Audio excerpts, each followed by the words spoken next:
പ്രതീകാത്മക വധം നടത്തി ദാരിക കിരീടവുമായി കാളി മടങ്ങിയതോടെ കാട്ടകാമ്പാൽ ഭഗവതി ക്ഷേത്രത്തിലെ പൂരം സമാപിച്ചു. പുലർച്ചെ ഭഗവതി പാലക്കൽ കാവിലേക്ക് എഴുന്നള്ളി. ആദ്യം കാളിയും പിന്നീട് ദാരികനും ഭഗവതിയെ പറവെച്ച് സ്വീകരിച്ചു. ക്ഷേത്രത്തിലെത്തി തേരിലേറി മതിലകത്തേക്ക് നീങ്ങിയ കാളിയെയും ദാരികനെയും പൂരത്തിനെത്തിയ ഗജപട അനുഗമിച്ചു. 100ഓളം വാദ്യകലാകാരന്മാർ അണിനിരന്ന പാണ്ഡിമേളം കാണികൾക്ക് ആവേശമായി.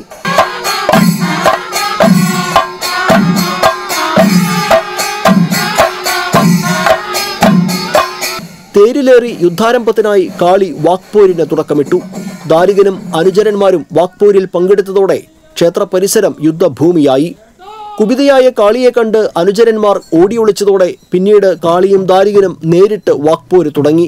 ഒടുവിൽ പേടിച്ചോടിയൊളിച്ച ദാരികനെ കണ്ടെത്തി പ്രതീകാത്മക വധം നടത്തി കിരീടവുമായി കാളി ആൽത്തറയിലേക്ക് മടങ്ങിയതോടെയാണ് പൂരം സമാപിച്ചത്. തിടമ്പേറ്റിയ കൊമ്പൻ ഐനിക്കുളങ്ങര മഹാദേവനെ കിരീടവും വാളും കൊണ്ട് ഒഴിഞ്ഞ് കാളി ചടങ്ങുകൾ അവസാനിപ്പിച്ചു.